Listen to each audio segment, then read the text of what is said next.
Okay guys, ಈ ತರ ನಾನು ಜುರಾಸಿಕ್ ವರ್ಲ್ಡ್ ಮೂವಿನ ನೋಡ್ಕೊಂಡ್ ಬಂದೆ. ರೀಬರ್ತ್ ಇದ್ರಲ್ಲಿ ಬಂದ್ಬಿಟ್ಟು ನಮಗೆ ಫಸ್ಟ್ ಮೂವಿಗೆ ಕನೆಕ್ಟ್ ಮಾಡಿದ್ದಾರೆ. ಫಸ್ಟ್ ಮೂವಿಗೆ ಕನೆಕ್ಟ್ ಆಗಿದೆ ಅಂದ್ರೆ ಅದ್ರಲ್ಲಿ ಜಾಸ್ತಿ ಮ್ಯೂಟೇಷನ್ ಅನ್ನು ಹಾಕಿತ್ತಲ್ಲ ಡೈನೋಸರ್ಸ್, ಅದು ಬಂದ್ಬಿಟ್ಟು ಅದಕ್ಕೆ ಕನೆಕ್ಟ್ ಮಾಡಿದ್ದಾರೆ. ಫಸ್ಟ್ ಅಲ್ಲೇ ನಮಗೆ ಒಂದು 15 to 20 ಮಿನಿಟ್ಸ್ ಬರೀ ನಮ್ಗೆ ಫಸ್ಟ್ ಅಲ್ಲಿ ಏನ್ ನಡೆಯುತ್ತೆ ಅಲ್ಲೇ ತೋರಿಸ್ತಾರೆ. ಆಮೇಲೆ ಪ್ರೆಸೆಂಟ್ ಆಗಿ ಬಂದು ನಮಗೆ ಫಸ್ಟ್ ಆಫ್ ನನಗಂತೂ ಹೆವಿ ದೇವರನಿಗೂ ಇಷ್ಟ ಆಗಿಲ್ಲ. ಯಾಕಂದ್ರೆ ಬರೀ ಬಿಲ್ಡ್ ಮಾಡ್ತಾರೆ ಸ್ಟಾರ್ಟಿಂಗು ಫಸ್ಟ್ ಹಾಫ್ನ ನನಗೆ ಅಷ್ಟೊಂದು ಏನು ಇಂಪ್ರೆಸ್ ಮಾಡಿಲ್ಲ ಫಸ್ಟ್ ಹಾಫ್ ಬಂದ್ಬಿಟ್ಟು.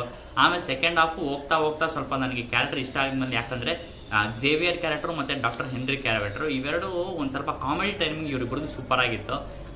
ಥಿಯೇಟರ್ ಎಲ್ಲರೂ ನಗ್ತಾ ಇದ್ರು ಇವರಿಬ್ರು ಕಾಮಿಡಿಗೆ, ಅಷ್ಟು ಚೆನ್ನಾಗಿತ್ತು ಇವರಿಬ್ರು ಕ್ಯಾರೆಕ್ಟರ್. ನೆಕ್ಸ್ಟ್ ಬಂದ್ಬಿಟ್ಟು ಸ್ಕಾರ್ಲೆಟ್ ಜೋಹಾನ್ಸನ್ ಅವರ ಝೋರಾ ಮತ್ತೆ ಮಾರ್ಷಲ್ ಆಲಿ ಅವರ ಕ್ಯಾರೆಕ್ಟರ್ ಡಂಕನ್ ಬಂದ್ಬಿಟ್ಟು ಇವೆರಡು ಅಷ್ಟೊಂದಿನ ಸಖದಾಗೇನಿಲ್ಲ.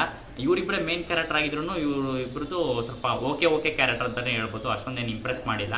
ಆಮೇಲೆ ನೆಕ್ಸ್ಟ್ ನಮ್ಗೆ ಇಷ್ಟ ಆಗೋದು ನಾರ್ಮಲ್ ಪ್ಲಾಟ್. ಎಲ್ಲಾದ್ರೂ ಮೂವೀಸ್ ಅಲ್ಲಿ ಏನಿರುತ್ತೆ, ದೊಡ್ಡದಾಗಿ ಯಾರೋ ಒಬ್ರು ದೊಡ್ಡದಾಗಿ ಯಾರೋ ಒಬ್ರು ಕಂಪ್ನಿ ಶ್ರೀಮಂತ ಇರ್ತಾನೆ, ಅವನು ಬಂದ್ಬಿಟ್ಟು ಈ ತರ ಸ್ಯಾಂಪಲ್ಸ್ ನ ತಗೊಂಡು ಅದನ್ನ ಸರಿಯಾಗಿ ದುಡ್ಡು ಮಾಡಬೇಕು ಅಂತ ಇರ್ತಾನೆ. ಅದೇ ತರನೇ ಇಲ್ಲೂ ಆಗುತ್ತೆ. ಮತ್ತೆ ಲಾಸ್ಟ್ ಅಲ್ಲಿ ಅವನು ಸಾಯ್ತಾನೆ ಅದ್ರ ಕ್ರೀಚರ್ ಇಂದ.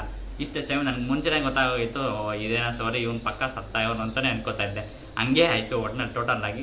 ನೆಕ್ಸ್ಟ್ ಮೂವಿಯಾಗಿ ಹೇಳ್ಬೇಕು ಅಂದ್ರೆ ಇದೇನು ಅಷ್ಟೊಂದು ಕೆಟ್ಟದಾಗಿರೋ ಮೂವಿ ಅಂತ ಏನಿಲ್ಲ, ಓಕೆ ಮೂವಿ ಅಂತಾನೆ ಹೇಳ್ಬೋದು. ಒಂದ್ಸರಿ ಹೋಗಿ ನೋಡ್ಬೋದು.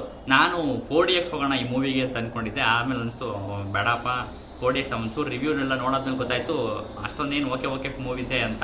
ಅದಕ್ಕೋಸ್ಕರ ನಾನು 150 ರೂಪೀಸ್ ಕೊಟ್ಬಿಟ್ಟು 3Dಗೆ ಹೋಗಿ ನೋಡ್ಕೊಂಬಂದೆ. ಆಮೇಲೆ ಗೊತ್ತಾಯ್ತು ವರ್ತ್ ಇಟ್ಟು 150ಗೆ ಅಂತ.